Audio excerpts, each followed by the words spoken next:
Criada em 2014 por psicólogos brasileiros, a campanha Janeiro Branco visa, dentre outros objetivos, a que todas as pessoas e instituições reflitam, debatam, planejem e efetivem ações em prol da saúde mental e do combate ao adoecimento emocional dos indivíduos e das próprias instituições. Àqueles que eventualmente considerarem menosprezar esse objetivo, vale sublinhar: os transtornos mentais representam aproximadamente 10,7% do total de doenças que afetam as populações do mundo todo. Eu repito, 10,7%, ou se você preferir, 11%. A estimativa é do portal OurWorldInData.org, ou seja, Nosso Mundo em Dados. Você encontra o link para esse estudo juntamente com a publicação desse episódio. No Brasil, de acordo com o mesmo portal, 14,5% da população sofre de algum transtorno mental ou de algum tipo de abuso de substância psicoativa, como o álcool. Quando você pede champanhe, o que acontece? Elas vêm todas com fogo, então é uma coisa que chama atenção na balada. Traz a bebida que pisca, traz a bebida que pisca. O Janeiro Branco surge justamente nesse cenário. Janeiro porque, no primeiro mês do ano, em termos simbólicos e culturais, as pessoas estão mais propensas a pensar em suas vidas, em suas relações sociais, em suas condições de existência, em suas emoções e em seus sentimentos existenciais. E branco porque, como em uma folha ou em uma tela em branco, todas as pessoas podem ser inspiradas a escrever ou a reescrever as suas próprias histórias de vida. O segundo episódio do podcast do CAISM, o Hospital da Mulher da Unicamp, é dedicado ao Janeiro Branco e, portanto, à promoção da saúde mental e ao combate às mais variadas formas de adoecimento mental. O meu nome é Denis Cacique e, para falar sobre esse tema, hoje eu tenho o privilégio de contar com a participação da psicóloga organizacional Flávia Zanini e da estagiária e graduanda em psicologia Carla Rayane dos Santos, ambas do CAISM. Sejam bem-vindas e, por favor, se apresentem, Flávia e Carla.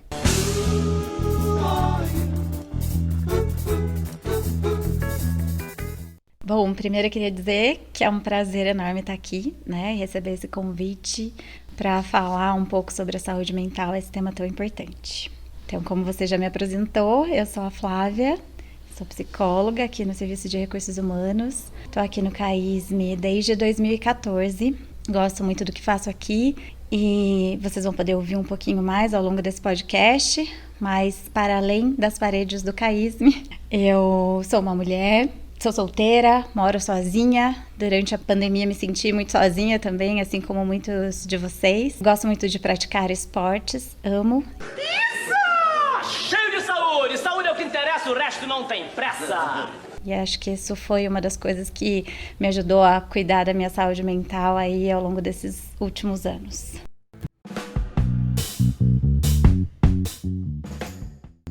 Eu sou a Carla, estagiária de psicologia, trabalho juntamente com a Flávia, na seção de apoio no RH.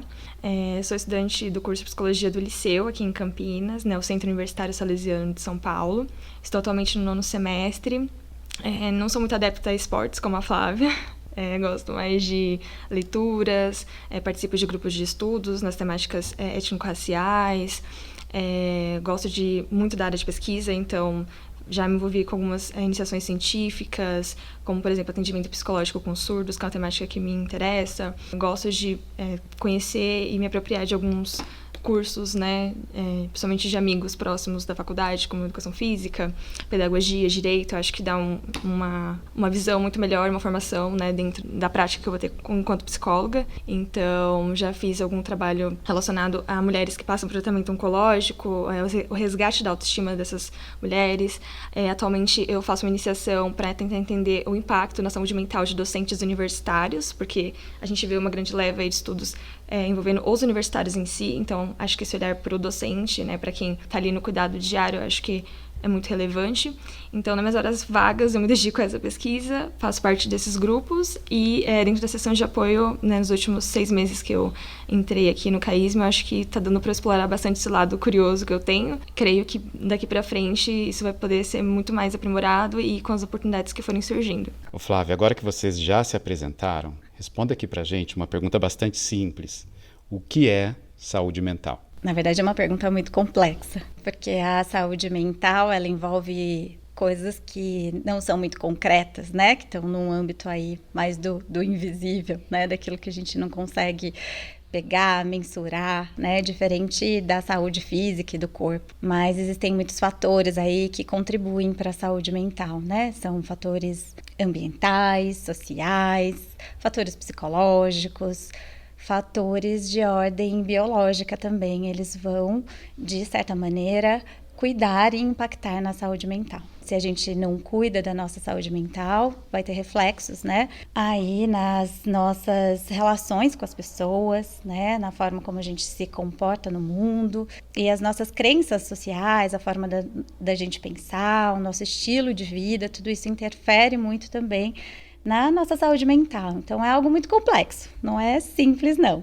Ô Flávia, a sua fala me lembrou de um trecho do livro Uma Biografia da Depressão, do professor e psicanalista Christian Dunker, né, da USP. Nesse livro ele diz o seguinte, e eu tinha separado esse trecho justamente para ler com vocês.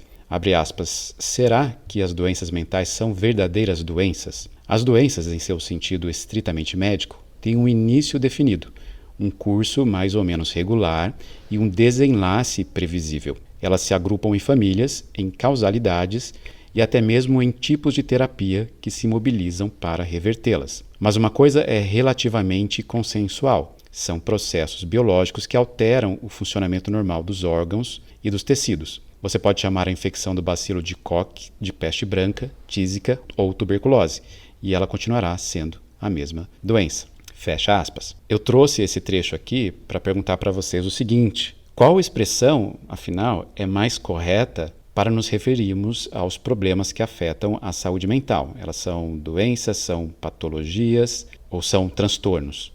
Eu acho que a gente poderia traduzir num termo que tem da psicologia, que é uma visão biopsicossocial. Então, a saúde mental, eu entendo que o aspecto biológico, então os fatores genéticos, enfim, a questão do próprio ambiente, o aspecto psicológico, então, os processos internos, né, pensando que o biológico seria os externos, e a questão social, que seria na relação com o outro. A gente tem muito da desejabilidade social, então, o que o outro quer de mim, enfim, essa relação. E, então, a saúde seria, naquela até concepção da OMS, não seria somente a ausência de doenças, e a saúde mental na mesma perspectiva. Então, seria meio que, a gente citar que seria o equilíbrio entre esses três aspectos. Eu gosto de usar o termo desordens, pensando nessa ideia de ser ou não ser, estar ou não estar. O transtorno, na minha percepção, e até no que eu venho estudando enquanto acadêmica, seria a complexidade de toda a psicopatologia. A doença seria os sinais e sintomas, e acho que dentro, enquanto conduta psicológica, enfim, dentro da psicologia, a gente tem que sair muito da ideia de que sinais e sintomas são, é até uma coisa que eu estava comentando com a Flávia, para a ideia de sinais e sintomas serem enigmas, né? Porque mesmo no momento que eles dizem algo, acho que a gente tem que entender a complexidade por trás deles. Então, acho que minha concepção de saúde mental, e falando das psicopatologias, eu prefiro usar, em certo nível, desordens, e em termos de análise, possivelmente um transtorno, dependendo do quadro. Denis, eu vou trazer um pouco aqui do meu olhar em relação a isso para você, né? Eu também acho que utilizaria aí a palavra transtorno entre essas três que você trouxe, considerando que doença, né, doença mental, ele é um termo mais usado, né, mais no passado, muito voltado ao biológico, enquanto a gente acreditava que só os fatores biológicos eram importantes para a gente fazer um diagnóstico, né? A partir do momento que a gente passa a olhar para o indivíduo, para o sujeito, né, a gente vai para o campo onde a gente nomeia isso de transtorno. Mas na minha prática, e tenho ouvido muito falar também, embora o termo transtorno mental ele seja muito utilizado hoje, na minha prática e de muitos colegas, a gente tem usado a palavra sofrimento psíquico, porque é acolher a demanda, né, acolher aquele sujeito para além do nome, para além do diagnóstico, para além daquele rótulo, né, que às vezes e muitas vezes a medicina, a psiquiatria precisa de fato diagnosticar para medicar, né, mas existe um sujeito que sofre, né, e cada um vai ter a sua forma de sofrer, né, de ser, de sofrer, enfim. Eu gosto muito dessa expressão, sofrimento, Gosto muito dessa expressão porque ela aponta para algo meio que concreto, né? Se uma pessoa está num burnout, ela está claramente num sofrimento. A gente não sabe se é doença, se é transtorno, se é um desordem. Tem um sofrimento ali, né? Agora, eu não separei isso pra gente aqui, porque senão a gente ia ficar... Seria um episódio comentando o livro do Christian Dunker, né? Mas ele fala em algum momento que até esse termo disorder, ele foi proposto meio que como um eufemismo no contexto do movimento de reforma psiquiátrica.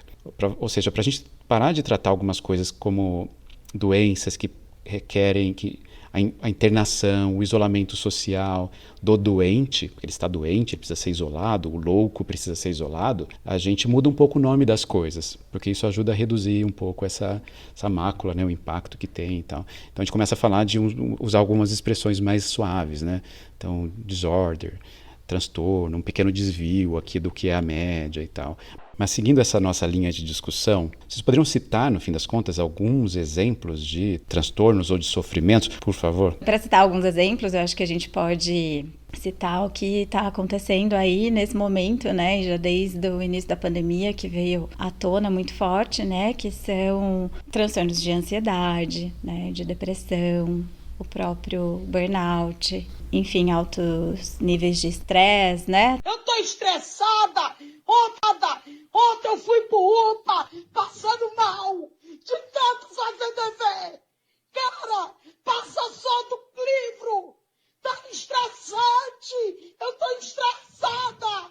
Para! Né, a insônia e tudo isso esteve e está ainda muito presente, né, nos nossos dias. Eu acho que já fazia parte da nossa realidade e a pandemia, né, com tudo que a gente tem vivenciado aí, né, uma série de preocupações, incertezas, medo, né, evidenciou e potencializou tudo isso, né? E ao mesmo tempo banalizou também, porque hoje em dia a gente vê muito as pessoas se autodiagnosticando, né? O que, de certa forma, não é muito legal, porque quando a pessoa chega para um acompanhamento, para um tratamento, né? Se ela vai, porque às vezes ela nem vai, né? Existe a necessidade de uma desconstrução aí desse pré-diagnóstico, né? Porque às vezes a pessoa, ela busca, né, na internet, ou ouve falar, identifica 1 ou 2 sintomas e já se categoriza, né, já se rotula naquilo, e isso fica muito difícil da gente cuidar disso depois, né? Então tem esse paralelo que é, de certa forma, negativo, mas também, por um outro lado, levou uma certa busca maior, né, porque chegou no limite extremo pela busca de ajuda, né, pelo reconhecimento, né, desses sofrimentos, né, que muitas vezes as pessoas têm medo, têm vergonha, né, se sentem culpadas de sentir, né, identificam até às vezes como uma fraqueza, né. Ô Flávia, me bateu uma curiosidade aqui, e até retomando a ideia de sofrimento mental, porque nós estamos gravando na manhã do dia 21 de janeiro de 2022, ou seja, na manhã seguinte ao falecimento da Elza Soares. Olha aí. Olha aí. Olha aí.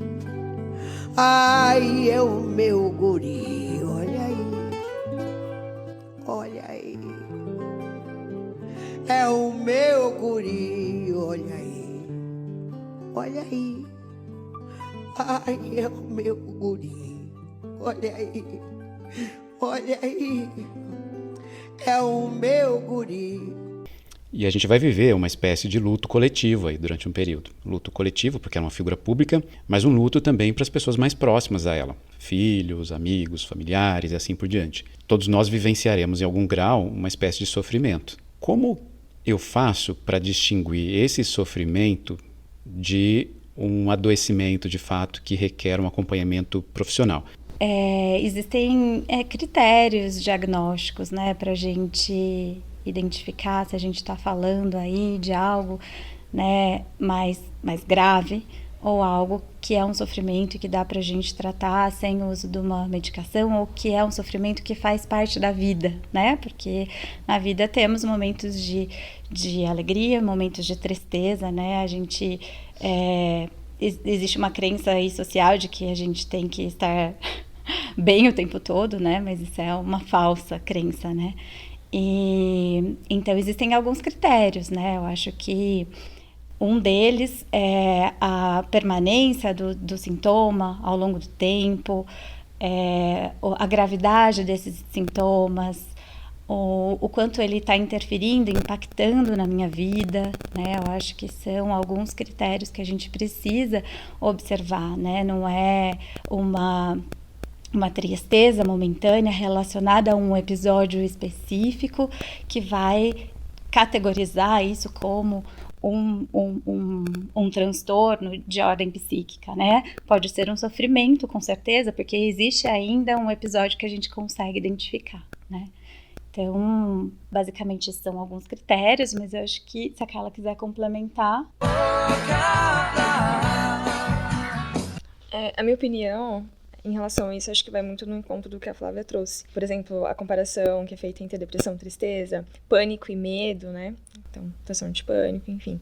E o que ela disse dos critérios é um ponto bem importante. Então, depressão, humor deprimido, tem um tempo estipulado, mínimo de 2 semanas, combinado com a irritabilidade ou não, né? A insônia ou o excesso de sono, enfim. São vários critérios diagnósticos e que tem uma certa necessidade de repetição, ou então um tempo que é acompanhado, e não simplesmente um estado de estou triste e agora, né? Enfim, então acho que vai nessa linha também. Se eu entendi corretamente as últimas 2 respostas de vocês, para eu distinguir um sofrimento que faz parte da vida, que é a expressão que a Flávia utilizou, se eu não me engano, quer dizer, se eu perco uma pessoa querida, é absolutamente esperado que eu sofra durante algum tempo. Né? É o normal, né? A não ser que eu tenha aí sim algum tipo de transtorno, né? Eu acho que é coisa mais psicopata mesmo. Perco um irmão querido, perco um amigo querido e não sofro absolutamente nada, aí talvez tenha algo de fato errado comigo. Então esses são sofrimentos da vida. Agora, existem sofrimentos que, e acho que vocês me chamaram a atenção para 2 critérios, que duram por muito tempo, né? Aquele luto que já faz 2 anos que eu perdi a pessoa e ainda estou remoendo, não consegui... É claro que aquilo vai doer, né? Às vezes dói para sempre, mas é um sofrimento muito intenso. Então tem essa questão do tempo, da intensidade do sofrimento. Mas um outro que vocês utilizaram é o do impacto na vida, né? Alguns sofrimentos nos impedem de continuar a viver. Nós vivemos numa sociedade de desempenho, eu vou voltar a esse ponto mais adiante. Tem sofrimentos que nos impedem de trabalhar, de estudar, de namorar, de sair. E então, talvez esses sejam alguns critérios chaves, né? O tempo, a intensidade do sofrimento e o impacto que ele gera nas nossas vidas, né? Se eu tenho sucessivas noites de insônia, chega uma hora que eu não consigo mais fazer nada, né? Estou exausto, estou muito cansado. Carla, e esses transtornos são comuns? Eu sei que você separou alguns dados para apresentar aqui para a gente. Bom, acho que a gente pode partir pensando um pouco na pandemia, né, o que foi surgindo durante esse período, e o pós-pandemia, entre muitas aspas. Então, dentro da psicologia, a gente vê uma terminologia voltada para a pandemia dos transtornos mentais, né? A gente pode pensar em quadros de pessoas que tiveram que interromper o acompanhamento psicológico ou um tratamento psiquiátrico por conta desse isolamento social. Assim como essa mudança de comportamento gerou nas pessoas uma certa expectativa será que eu desenvolvi algum tipo de transtorno, enfim, um desordem, um sofrimento psíquico, como trouxe a Flávia, né? Como o comportamento repetitivo de lavar as mãos, estar atento aos ambientes, né? O que eu estou tocando, o que eu não estou tocando. Então, será que eu estou com toque, que é o transtorno obsessivo compulsivo, né? Então, aumentou essa busca por atendimento, busca por profissionais psicólogos, psiquiatras, enfim. Assim como a gente também sabe de casos de outras áreas aí que vêm dando diagnósticos dentro de transtornos, né? Enfim, acho que a gente pode pensar nessa linha. E dentro dessas pessoas que buscaram esse acompanhamento, tiveram diagnósticos nesse período, e eu acho que vai muito de encontro com a ideia da ansiedade que já foi citada. Então, a gente vê sempre no topo a ansiedade, a depressão, ou então depressão, ansiedade, e esse estresse envolvendo o meio de trabalho, né, esgotamento profissional, principalmente entre os profissionais da área da saúde. O principal sentimento é o de medo, né? O medo porque você sabe que o colapso pode chegar a qualquer momento, né? Quando eu entro no carro para voltar do hospital, eu venho chorando também, na maioria das vezes, com medo de estar trazendo alguma coisa. Eu vejo que o profissional da saúde, ele tem uma característica diferente do restante da população que não está em contato direto, né, com o Covid, enfim, com essa realidade, que é que a gente vivencia, a gente experiencia a pandemia 24 horas por dia, né? O nosso trabalho, o nosso estudo, todo o nosso tempo livre, tudo está voltado para a pandemia, né? Porque o nosso trabalho é diretamente com a pandemia. A gente não pode mais ver as pessoas, a gente não pode mais sair com os amigos, a gente não pode mais visitar aqui o vizinho, não pode mais fazer nada, porque além da sociedade em geral estar vivenciando a pandemia, a gente também vivencia a pandemia do outro lado, lá dentro da instituição de saúde, do hospital. Então, para o profissional de saúde é muito difícil fragmentar. Da porta da minha casa para dentro, eu não experiencio a pandemia. Não, eu experiencio a pandemia da porta da minha casa para dentro, da porta da minha casa para fora. Então, eu vivencio essa pandemia 24 horas por dia. Tá lá dentro, sabendo que a gente está ali para fazer o nosso melhor, mas a gente não consegue fazer o nosso melhor, porque a gente não tem mais recurso, porque, enfim, o número de casos cresceu além da nossa capacidade, os profissionais estão em burnout, e, enfim, a gente já tinha outros problemas antes da pandemia, e a pandemia veio para inflamar mais ainda esses problemas na saúde. Então, a ansiedade voltada mais para a ideia da apreensão e o desconforto em relação ao desconhecido, né? Aquilo que eu não conheço, pensando na pandemia, é algo desconhecido por todos, então, zero dados aí foram surgindo ao longo dos meses, né? Conforme a gente foi tendo casos aí. A depressão, então, combinado do estresse, essa questão do humor, todas essas variáveis. E o esgotamento profissional, né? Que é o burnout, que a Flávia já trouxe. Muito ligado, principalmente com os profissionais da área da saúde, com essa exaustão, sentimento de exaustão. E a própria OMS traz também algo que parecido com burnout, mas a fadiga, né, pandêmica, que não necessariamente só os profissionais da saúde estão vivenciando esse esgotamento, essa exaustão, mas, obviamente, né, os atores principais aí que se evidenciaram mais, destacaram, foram eles, mas é um cansaço que a gente não sabe explicar de onde que tá vindo. Flávia, a Carla mencionou os profissionais da saúde, né, ao risco elevado que eles têm de adoecimento durante a pandemia, adoecimento não só físico por conta da Covid, mas também adoecimento mental, né? Eu queria perguntar o seguinte, existem características associadas ao risco de se desenvolver esses transtornos, sei lá, ter ou não ter emprego formal, a gente está vivendo uma crise econômica além da crise sanitária, né? Sexo, cor da pele, religiosidade, escolaridade, renda, isso influencia ou não? Quando a gente comentou anteriormente, né, que saúde mental envolve fatores biológicos, fatores psicológicos, fatores sociais, né? Envolve fatores culturais. Então, tudo isso, de certa forma, contribui sim, e são fatores, né, de risco para o desenvolvimento aí de alguns transtornos. E aí, se a gente for pensar aqui no recorte da área da saúde, dos profissionais da linha de frente, né, pensando aqui, né, CAISM, HC, que a gente tem um público, né, predominantemente feminino e que teve que conciliar aí, né, as atividades de casa, né, muitas mães com filhos pequenos, né, e o trabalho aqui, a tensão em relação ao desconhecido, a pressão, a exaustão, os quadros reduzidos de profissionais por conta dos afastamentos, né, o risco de pegar a doença, o risco de levar a doença para casa, né? Então, tudo isso é somado a uma pressão que já é natural desse ambiente de lidar com a vida e com a morte o tempo todo, né? E somado a um perfil de comprometimento, né, desses profissionais, né, de um alto nível de exigência, né, eu acho que tudo isso se soma e contribui, sim, né, para esse esgotamento que a gente pôde observar de perto aí nos nossos profissionais. Flávia, você consegue relatar um pouco para a gente o trabalho que vocês fizeram no Serviço de Recursos Humanos do CAISM para prover um apoio psicológico para os trabalhadores da área da saúde? Eu acho que é importante dizer assim que a Unicamp, né, a universidade em si, ela foi muito rápida, né, nas medidas tomadas lá desde o início da pandemia, né, e tanto na restrição aí, né, e suspensão das atividades que eram possíveis, né, ser suspensas, que não eram essenciais, né, e até o suporte emocional para os profissionais da linha de frente que continuaram aqui, né, durante todo esse tempo. Então, teve iniciativas, a primeira delas foi da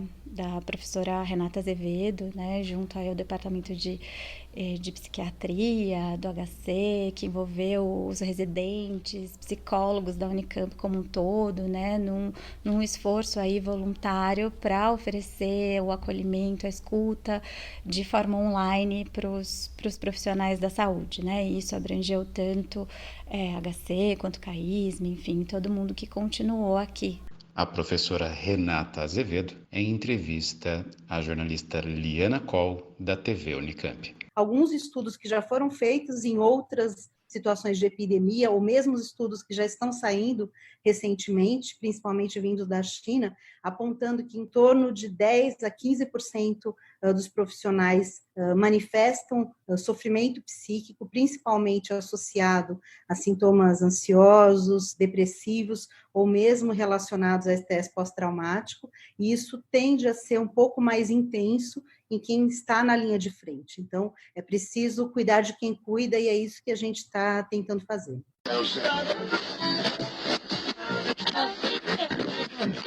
Em paralelo a isso, nós aqui também, né, falando da sessão de apoio, imediatamente também fizemos esse movimento de transformar os atendimentos, que aqui a gente chama de atendimento psicoprofissional, que é importante dizer que não é uma psicoterapia, nem pretende ser, né, um acolhimento, é uma escuta, né, que visa validar aí esse sofrimento, ouvir esse colaborador que está em sofrimento, não importa a origem desse sofrimento, o que importa pra gente é que está impactando no ambiente de trabalho, nas relações, né, está gerando um sofrimento que a gente tem interesse de cuidar e desse bem-estar, que é individual, mas que também é coletivo, à medida que esse profissional está aqui dentro do CAISM, é de interesse nosso, do Serviço de Recursos Humanos. Então, é uma escuta qualificada que a gente sempre procurou oferecer e que, com a pandemia, isso se intensificou. Então, o formato online, embora tenha essa questão do distanciamento físico e tudo mais, ele facilitou a busca, porque a pessoa, né, o profissional, ele conseguiu buscar o atendimento mesmo estando fora do ambiente de trabalho, né, estando na sua própria casa, no momento que ele estava mais tranquilo, até porque aqui, né, com as demandas ficava difícil, né, de receber esse acolhimento durante o horário de trabalho. Ele teve esse acesso, né, e a própria necessidade fez esse movimento de busca, e a gente tem uma parceria aqui muito grande também com os gestores que sabem do nosso serviço e encaminham os profissionais que eles percebem também que estão em sofrimento. Então, a gente teve de imediato essa ação e outras que foram surgindo ao longo do tempo. Quando o Covid chegou, né, dentro do CAISM, né, nos nossos profissionais, houve uma mobilização grande, né, e de ter chegado perto, né, agora ele tem um nome, né, ele está aqui dentro do nosso ambiente, temos um colega de trabalho que está doente, que está hospitalizado, então isso gerou uma onda ainda maior de medo, de receio, enfim. E aí houve a necessidade, ainda que com toda essa questão do distanciamento, das precauções e tudo mais, de fazer pequenas rodas de conversa para acolher esse sofrimento que era já, então, não mais só individual, mas coletivo aqui dentro do ambiente de trabalho. Então, teve essa ação também. E aí seguimos, né, ao longo do tempo, quando tivemos a segunda onda, né, que foi no início do ano passado. Já com meses, né, de pandemia, virou o ano e a situação não melhorou, né, ela se agravou, então a gente começou a identificar mais nitidamente esse esgotamento dos profissionais da saúde. Sempre trabalhei em UTI, então para mim sair para o plantão antes era uma rotina como acho que de qualquer trabalhador, né, tomar banho, se vestir, se arrumar e pegar o carro ou pegar transporte público e ir para o plantão. Agora eu trabalho à noite, né? Então 12/36 no noturno. Antes do plantão e antes, assim, umas horas antes, já começa a ficar tensa. Aí já começo a pensar que é meu plantão, que eu tenho que ir. Tem dias que me dá uma taquicardia. Muitos dias, acho que praticamente todos os dias me dá uma crise de choro. E tem sido uma constante. E aí foi nesse contexto que surgiu o projeto Empatia de Emergência, um projeto em parceria com pessoas externas da Unicamp, né? Eu lembro que quando a gente identificou esse cenário, eu compartilhei um pouco dessa preocupação, que foi um dos aprendizados da pandemia, né? Porque a pandemia trouxe muitos aprendizados, foi a busca por parceria e por um trabalho colaborativo, né? Essa identificação de que, de fato, a gente não dá conta de fazer nada sozinho, né? E que a gente precisa pedir ajuda. Então, nesse contexto, eu levei esse pedido de ajuda, né, para fora, para colegas da comunicação não violenta, e isso veio de encontro a um desejo de 2 profissionais aí renomados na comunicação não violenta, a Sandra Caselato e Yuri Haas, né, que através de um contato da Daniela Rafael, que também é facilitadora da Educorp no curso, junto comigo. Educorp é a Escola de Educação Corporativa da Unicamp. E eles se motivaram a oferecer um trabalho que a gente chamou de empatia de emergência para os profissionais da saúde. E aí a gente conseguiu mobilizar 40 pessoas, né? Tanto voluntários externos da comunicação não violenta, como voluntários internos que já haviam passado pelo curso de comunicação não violenta da Educorp. Então foi uma mobilização muito grande e que a gente pôde oferecer práticas de empatia para os profissionais da saúde. E aí dá para a gente entrar um pouquinho rapidamente só para contar o que seria isso, né?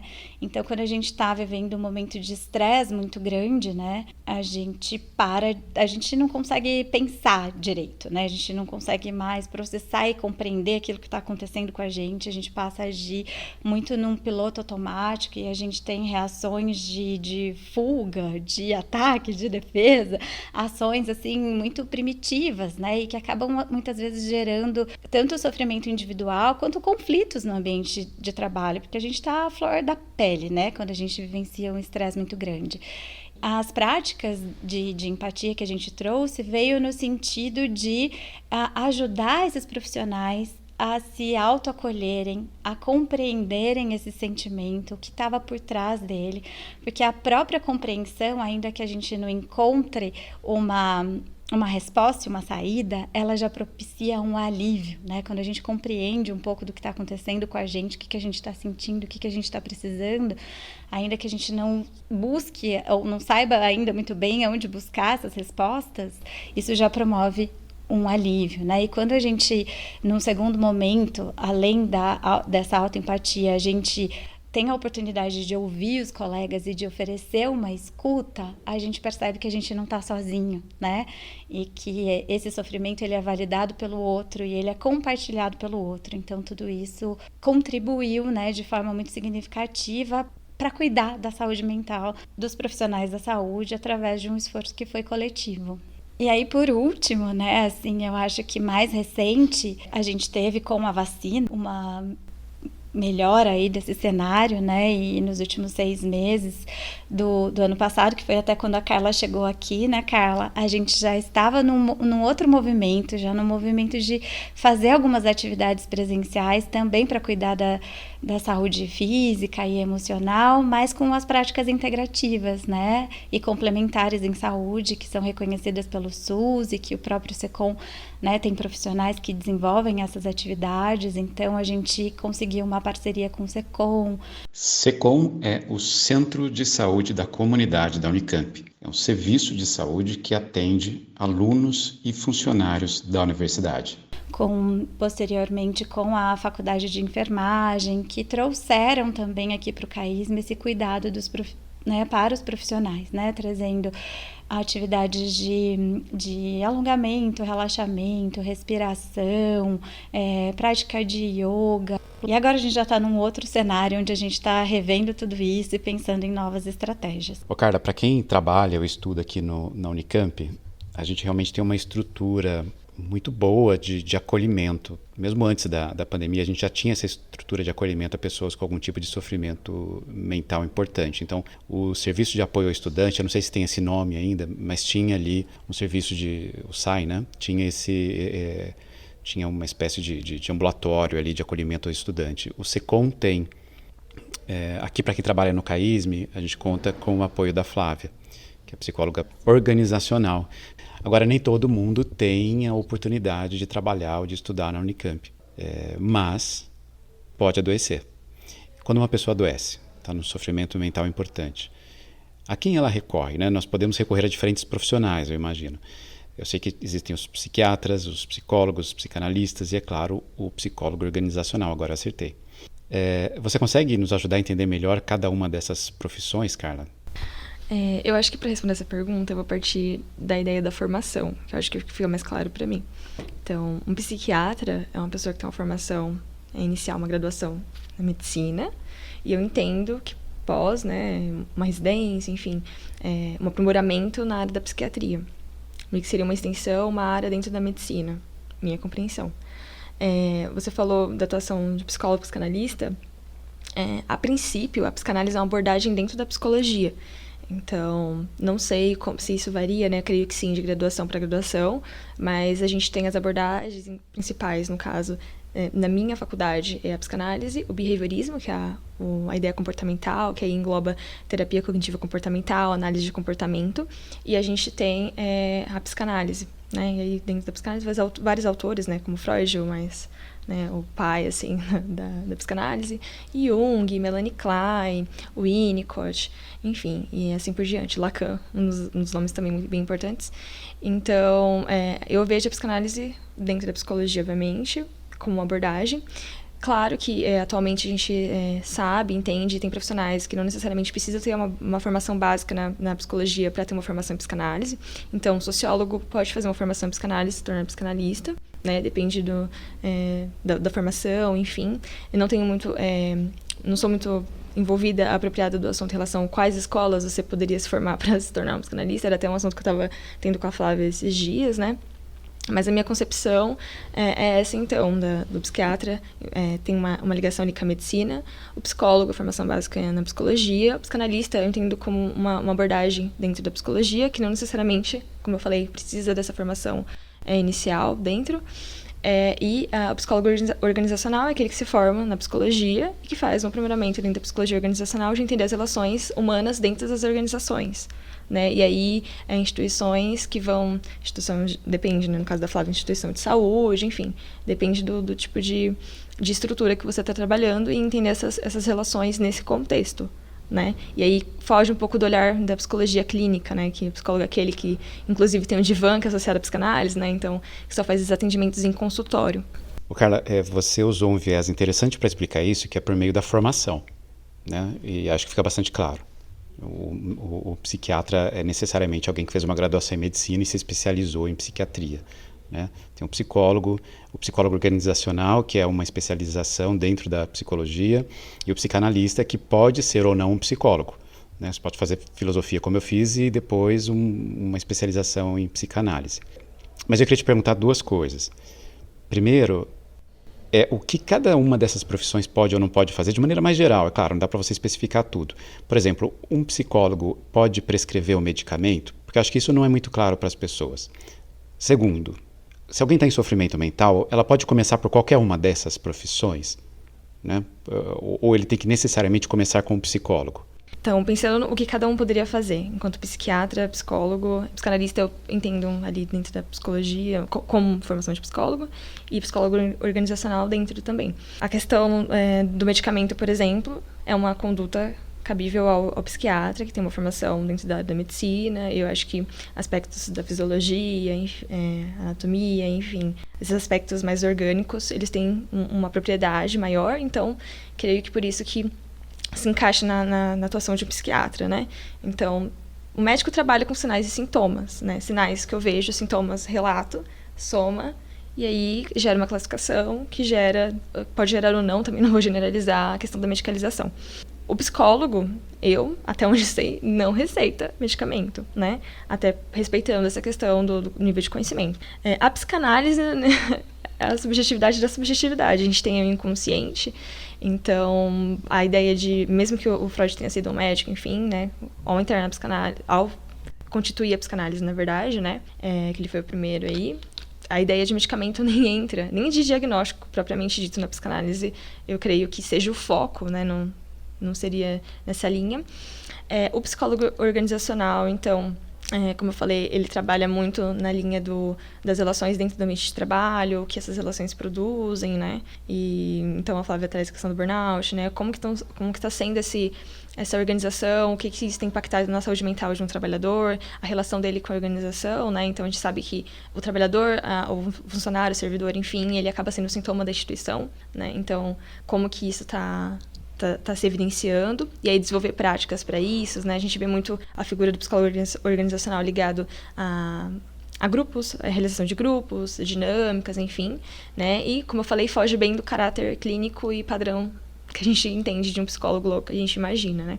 Eu acho que, em relação à procura, depende do caso. Ou pensar numa situação no ambiente de trabalho, um grupo de amigos, alguém acaba tendo um surto. Eu imagino que, com o intuito de atender aquela demanda inicialmente e prontamente, acho que ele, no momento, sem saber o que fazer, acaba se levando ao médico diretamente, pode, dependendo do caso, ser atendido por um psiquiatra, mas se a pessoa está num certo nível, que ela percebe essas mudanças, enfim, em relação às suas atividades cotidianas, ao seu próprio estar, né, estar com o outro, eu creio que procura-se inicialmente um psicólogo, às vezes por indicação, né? Então a gente pensa desde a questão infantil, alguma observação feita por um adulto, né? Olha, indico aos pais que levem a um profissional da psicologia, enfim. E claro, a gente não descarta, né? A gente não é contra, isso é uma questão, um mito também dentro, algumas visões em relação aos psicólogos, que a gente descarta medicamento, né, medicalização, enfim, não necessariamente, mas a gente entende que tem casos que um ou outro isolado não surte, não traz nenhum tipo de benefício. Então, tem casos que só a psicoterapia não traz um resultado, aí, entre muitas aspas, a gente tem que entender o que seria resultado, né, na psicologia, e assim como tem casos que somente a medicação não surte efeito. Flávia, o Dr. Neuri Botega, eu não sei qual que é a sílaba tônica, mas você conhece ele melhor do que eu, que é professor aqui da Faculdade de Medicina da Unicamp, e inclusive já participou de uma campanha anterior de Janeiro Branco no CAISM, organizada por você, campanha organizada por você. Escreveu um livro chamado A Tristeza Transforma, a Depressão Paralisa. Eu tava triste, tristinho. E lá ele relata a história de uma médica de 38 anos, e que trabalha duro, no mínimo 9 horas por dia, uma vez por semana. Ela dá plantão noturno e todo o terceiro domingo do mês, plantão de 24 horas. Quando essa médica vai ao consultório do Dr. Neuri, ela relata o seguinte, então é um relato do Dr. Neuri sobre a paciente dele, né? Abre aspas, comecei a maltratar meus pacientes, de novo. É o sinal de que eu tenho que voltar aqui, ou seja, no consultório. Ando ríspida, impositiva, respondendo com sarcasmo. Nada está bom. Põe um defeito em tudo. Você me conhece. Sempre fui uma profissional dedicada e educada. Mas agora rezo para chover muito. Para pelo menos uns 3, 4 pacientes faltarem. Fecha aspas. Flávia, você deve ouvir depoimentos como esse de vez em quando, eu imagino. Então minha pergunta para você é a seguinte. Como distinguir um simples cansaço de um adoecimento mental, de um sofrimento? Olha, como você disse, né? Isso não raro chega pra gente, né? O que a gente percebe é a dificuldade do profissional da saúde de reconhecer os próprios limites, né? Existe essa questão de ter que produzir, de ter que trazer resultado, de ter que atender e, enfim, fazer muitas horas, cobrir o colega que está afastado, enfim, a gente entra nesse ciclo e muitas vezes não se dá conta, né, de que está ultrapassando os próprios limites, né? Então, às vezes a pessoa vai tão além, né, que ela chega ao nível do adoecimento mesmo, né? Quando isso começa a comprometer a vida da pessoa como um todo, a refletir nessas relações, né? Então é importante perceber, e acho que a gente tem aqui também dentro do CAISM um olhar apurado aí das lideranças quando nota, né, isso refletindo aí dentro do ambiente de trabalho, né? E ajuda essa pessoa, porque às vezes ela nem se dá conta disso, né? Indica para ela, de alguma forma, que tem alguma coisa que está em desequilíbrio, né? Que é importante que ela vá buscar uma ajuda, que ela vá checar, encaminhar para conversar com a gente, né? E ali a gente consegue acolher e perceber. E acho que é até importante citar que dentro do atendimento que é psicoprofissional, como eu já disse antes, que visa ouvir ali dentro desse espaço sigiloso, né, e acolher a demanda e esse sofrimento, ajudar a pessoa a compreender um pouco o que está acontecendo com ela, o que está por trás disso que ela está trazendo e quais são os caminhos que ela pode buscar, né? Muitas vezes a própria pessoa identifica esses caminhos, às vezes quando está no comprometimento em que ela não tem essa condição de perceber, a gente ajuda essa pessoa fazendo os encaminhamentos, né? E aí quando a Carla há pouco distinguiu o papel, né, de cada um, aqui dentro da universidade a gente tem o SECOM, né, que tem um serviço de saúde mental, como você já mencionou também.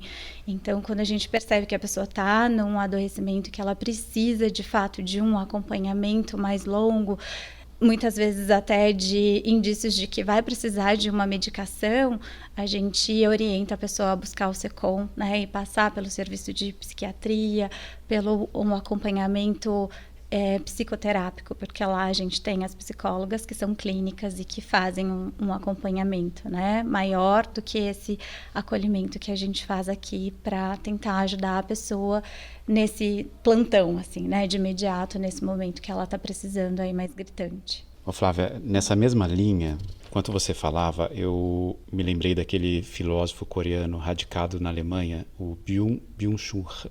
Como é que é? Byung-Chul Han. Não consegue, né? Byung-Chul Han. Na Sociedade do Cansaço, ele tem um livro chamado A Sociedade do Cansaço, que é um livro super conhecido, curtinho, vale muito a pena ler. É um livro relativamente acessível, né, do ponto de vista da complexidade. O Byung-Chul Han diz o seguinte, abre aspas, tanto a depressão quanto o transtorno do déficit de atenção e hiperatividade ou a síndrome de burnout apontam para um excesso de positividade. A síndrome de burnout é uma queima do eu por superaquecimento, fecha aspas. E tem um conceito-chave aqui que é positividade. For when we have faced down impossible odds, when we've been told we're not ready, or that we shouldn't try, or that we can't, generations of Americans have responded with a simple creed that sums up the spirit of a people. Yes, we can. Yes, we can. Yes, we can. Yes, we can.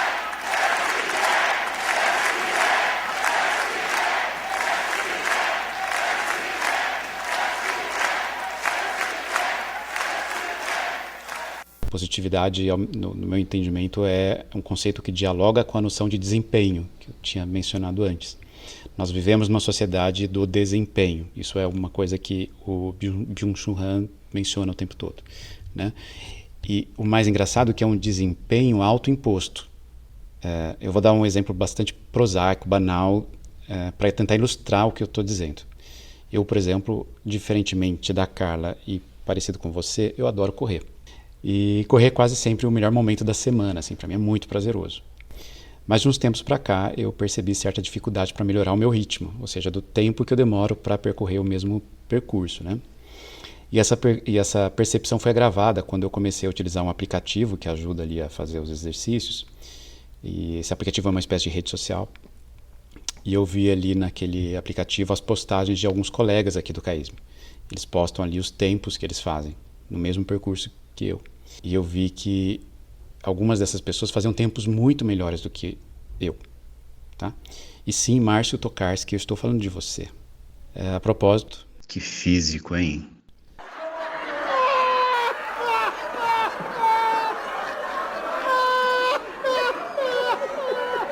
Então, o que eu fiz para melhorar meus tempos, né? Eu fiz o que qualquer pessoa faz para melhorar uma habilidade prática, uma atividade prática, né? Eu pratiquei mais, eu comecei a estudar o assunto, fiz exercícios educativos e assim por diante. E do mesmo modo, esse que é o gancho, né? Do mesmo modo que eu tento melhorar o meu desempenho na corrida o tempo todo, porque eu tenho essa super positividade, né? Eu posso ser melhor Tem gente que faz isto com a gastronomia, quer ser a nova Paola Carosella. É horrível isso. Horrível. Horrível. Horrível. Horrível. Horroroso. Tem gente que quer ser o melhor gerente, aí fica trabalhando até tarde da noite, quer ser o melhor médico, quer operar mais, quer atender mais, quer ser mais bem sucedido. Tem gente que se dedica ao day trader, né? Aquela maldição de ficar o dia inteiro ali negociando na bolsa, e aí começa a dormir menos porque quer acompanhar a bolsa de Tóquio, enfim. E é um desempenho que é autoimposto. Não tem um capataz ali do nosso lado, não tem um chefe dizendo faça isso. Não, a gente realmente acredita que precisa ser melhor naquilo. O tempero da sua comida realmente ele precisa de algo a mais. Assim, você não é boa o bastante, fica se cobrando o tempo todo. Então, eu espero ter sido claro em relação a isso. E aí eu quero perguntar para você, Flávia, e para a Carla também o seguinte: vocês concordam que haja esse excesso de positividade, que esse excesso de positividade estaria nos deixando mentalmente adoecidos? Eu acho que você trouxe um ponto que é super importante, né? Eu acho que com a pandemia, de certa forma, isso se intensificou, né? Com o distanciamento social, a gente já vivia nas redes sociais, mas parece que a gente se voltou ainda mais para esse universo online, né? Onde a gente só posta aquilo que é bom, né? Aquilo que os momentos felizes, né? E isso gera muita comparação, né? E a gente muitas vezes passa a viver, né? Tentando atender a uma expectativa que é imposta, né? Por esse universo aí que a gente vive hoje, né? E o quanto isso é tóxico, né? Porque existe sim esse excesso de positividade, esse foco na felicidade, né? E parece que não há espaço para os momentos tristes que fazem parte da vida, né? Para as nossas fraquezas, para as nossas limitações, ou para a gente reconhecer que a gente é diferente do outro, né? E que tá tudo bem, e que se a gente não der conta de algo, né? A gente pode pedir ajuda, e que eu sou diferente do outro. Então, eu acho que isso, de certa forma, contribui, sim, para esse adoecimento, à medida que gera uma cobrança ainda maior, né? E essa necessidade de atender a algo que muitas vezes está fora do nosso alcance, né? Ou que a gente vai precisar nos privar de muitas outras coisas para atender a aquela determinada demanda, aquilo que eu coloco como uma meta, né? E aí eu esqueço uma série de outras coisas que também contribuem para a minha saúde mental, né? Eu esqueço do meu momento de lazer, do meu relaxamento, né? Da atenção que eu posso dar para os meus filhos, das relações, para tentar atender a algo e atingir o mesmo desempenho que está sendo visto ou que está sendo colocado ali como um padrão que eu preciso atingir. Eu concordo com a Flávia, eu acho que eu consigo pensar, e até por experiência própria, eu tento racionalizar muito a minha não produtividade, no sentido assim, não posso ser não produtiva, né? E a gente, eu acho que no geral, tende a fazer isso com as coisas até mais básicas. Então, um exemplo, nossa, eu tenho que cozinhar. Eu tô reclamando, é uma reclamação. Interna, externa, enfim, que às vezes eu não verbalizo, mas é uma pergunta que eu faço. E aí logo já vem a racionalização e a resposta de, nossa, por que você está reclamando? Pelo menos você tem que comer. Tem pessoas que não têm que comer. Nossa, eu tenho que trabalhar. Um exemplo. Não que eu tô reclamando, tá? Fala, por favor, não entenda mal. Mas, assim, nossa, você tem que levantar cedo. Mas pelo menos eu tenho um emprego. Então, assim, eu acho que a gente sempre tenta abater a nossa insatisfação, porque não pode, é uma ideia de que a gente não pode ser insatisfeito e a gente não pode deixar de ser produtivo. Então, mínimos momentos que eu tiro, sei lá, para mexer no celular ou para assistir algo que não tem um intuito acadêmico, que não tem um intuito de absorver conhecimento de fato, é só uma diversão, uma distração, vem um sentimento de estou sendo preguiçosa, estou ocupando um tempo que eu poderia estar dedicando a algo que me traria algum tipo de ganho, né? Porque o lazer não é visto mais como ganho em certo nível. E é muito complicado, assim, né? E acho que até quando a gente se depara, a gente falou muito das questões dos transtornos, das psicopatologias, e até nessas pessoas que, de fato, recebem diagnóstico, enfim, conversando, a gente... são pessoas que não conseguem nem falar sobre o próprio sofrimento, né? Então, para um depressivo, é muito complicado dizer o que está faltando, né? Então, às vezes até eu tenho essa impressão, nossa, mas será que a depressão é uma sensação de completude? Porque eu não consigo falar sobre a falta, sabe? Então, é muito complexo. Eu acho que isso acaba se ampliando muito em vários âmbitos da nossa vida, e a todo momento, várias vezes no dia, eu consigo me pegar fazendo essas comparações, essas racionalizações, né? Eu não posso reclamar, eu tenho coisas que outras pessoas não têm, então não me dá o direito, né? Não legitima a minha insatisfação. Carla, você falou da depressão, né? E eu me lembrei de um trecho lá do livro da Sociedade do Cansaço, em que o Byung-Chul Han, algum dia talvez eu aprenda a dizer o nome dele, não consigo. Ele diz que a depressão só é possível numa sociedade do desempenho, porque a gente é numa sociedade do desempenho, do excesso de positividade, que a gente acredita que pode tudo.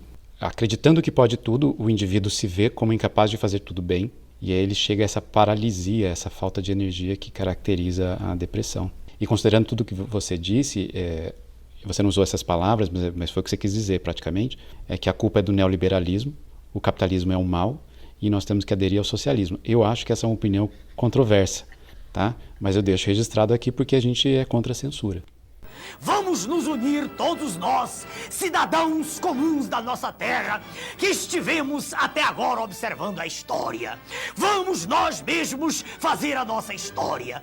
Vamos unir, portanto, rua com rua, bairro com bairro, cidade com cidade, estado com estado, todos falando a mesma língua, a língua de uma grande nação, próspera e rica, que será a maior nação do mundo no século XXI.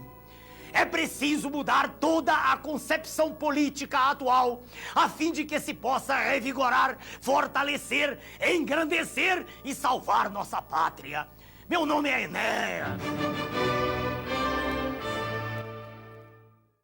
Agora, caminhando para o final do nosso programa, e essa pergunta se aplica a vocês duas, eu só queria que vocês trouxessem aqui para quem está ouvindo algumas dicas de promoção da saúde mental. O que a gente pode fazer para viver melhor, viver com mais saúde, sofrer e com menos sofrimento psíquico? Eu acho que para responder essa questão, eu vou usar um termo bem atual aí, que é bem utilizado até partindo da sociedade da positividade que você estava falando, né? A questão do ser positivo sempre, que é a ideia de motivação. Então, como eu significo para mim a motivação? Eu acho que é o dar motivos e significado, sentido para as minhas práticas, né? Então, motivação para mim é isso, não é a ideia de tudo dará certo sempre ou serei saudável 100% todos os dias, né? Então, acho que essa ideia de significar, de entender o sentido, né, das coisas que eu faço, das coisas que eu me aproprio, que chega para mim, é o que traz uma certa sanidade mental, né, para mim enquanto sujeito. Então, eu creio que se eu pudesse dar uma dica, entre muitas aspas, né, de prática para trazer a promoção, a proteção também dessa saúde mental, né, e esse equilíbrio, seria essa ideia de significar. Eu acho que a ideia de significação é uma coisa que contribui muito para a saúde mental do sujeito, né, porque eu acho que a partir do momento que o sentido ele vai sumindo, a gente vai não entendendo mais o porquê estar aqui e fazendo o que estamos fazendo e tendo a vida que a gente está tendo, e enfim. Então, para mim, saúde mental vai nesse pé aí. O meu convite é para que as pessoas observem, se auto-observem, se percebam no sentido de reconhecer os sentimentos como alertas, né? Tanto os bons quanto os ruins. O que os meus sentimentos estão contando sobre mim, né? Quais são as necessidades, né, que estão por trás desses sentimentos, né? Assim, se eu tô triste, o que tá faltando, o que eu tô precisando, né? Se eu tô angustiado, conversa com essa angústia, assim, né? Tenta perceber o que é importante para mim que, de repente, eu tô negligenciando. Será que são coisas que eu consigo ir buscar, né? Será que eu posso, né? De repente eu tô me sentindo sozinho. Será que eu tenho uma rede em que eu possa acessar alguém para conversar, né? A partir do momento em que eu identifico isso, né? Então é prestar atenção no sentimento, ver o que ele tá me contando a respeito, o que é importante para mim que tá por trás disso e tentar pequenas estratégias que estão ao meu alcance, né? Que para cada um vai ser uma diferente, né? Então eu não queria dar as dicas de quais são essas estratégias, mas fazer esse convite para que a gente possa parar e se auto-observar e não negar, fugir desse sentimento, porque eles são muito importantes e eles contam muitas coisas sobre nós. Concluindo nosso episódio, Flávia e Carla, por favor, digam para quem estiver nos ouvindo como vocês podem ser contatadas. Eu não sei se vocês estão nas redes sociais, Twitter, Facebook, Instagram e assim por diante, ou se vocês preferem ser contatadas por e-mail, por exemplo, para quem estiver trabalhando aqui no CAISM, por favor, fiquem à vontade. Bom, queria agradecer a oportunidade, né, de estar compartilhando aí, trocando sobre esse tema tão importante que é a saúde mental. Agradecer, né, o convite do Denis e a participação especial da Carla, que é a nossa estagiária de psicologia, e lembrar que a Unicamp ela é campo de estágio, né, para diversas profissões aí, e o quanto o estagiário ele agrega e contribui, né, e faz esse casamento, né, da academia com a prática no trabalho, né, e a gente espera aí poder proporcionar para Carla ao longo desse ano aí uma experiência que seja significativa e que ela possa levar com ela para onde ela for. Aproveitando aqui, vou deixar o meu Instagram, que é Fla_Zanini, o meu e-mail aqui da Unicamp também, caso alguém queira trazer alguma dúvida, enfim, fazer alguma pergunta, que é fzanini@unicamp.br. Obrigada. Eu queria agradecer primeiramente a oportunidade. Eu acho que essa ideia do podcast é algo muito interessante, prático e que no cotidiano vai ajudar muito a gente a se inteirar sobre diversos assuntos, enfim, acho que é um modelo bem legal. Queria agradecer a Flávia pelos elogios. E em relação ao contato, eu vou deixar o meu e-mail, né, aqui da Unicamp, que é carla com C, rai com Y, @unicamp.br. Em relação à rede social, tenho somente Instagram, que é Carla Rayane, novamente Carla com C e Rayane com Y. Para as pessoas que trabalham no CAISM e que quiserem conversar com a Flávia, vocês podem fazer isso mandando um e-mail, para o e-mail que ela mencionou há pouco. Podem procurá-la diretamente no RH ou ligar para ela também. Quem trabalha no hospital não terá dificuldade para encontrar o ramal dela. O podcast do CAISM é produzido, roteirizado, editado e publicado por Flávia Zanini, que é a entrevistada e co-organizadora do podcast, Paulo Fratini, Claudinei dos Santos, Carla Rayane, que também é co-organizadora do podcast e participante, o Edmundo Vanvlier, Juliana Karina Heinz Mussassa e Denis Cacique. Para falar conosco, escreva para podcast@caism.unicamp.br e corra o risco de ter tua mensagem lida em nosso próximo episódio. Até lá. Tchau, pessoal. O episódio de hoje contou com trechos de 2 episódios do podcast O Assunto, da Globo. O episódio Como é sentir na pele o colapso da saúde e Covid-19, o drama de quem trata de pacientes. O episódio contou também com diversos trechos de música, como Chatterton, do Seu Jorge e Ana Carolina, MC Fiote, com a música Vacina Butantan, Chacabum, Telegrama, de Zé Cabaleiro, Who Are You, do The Who, e, é claro, Meu Guri, de Elza Soares.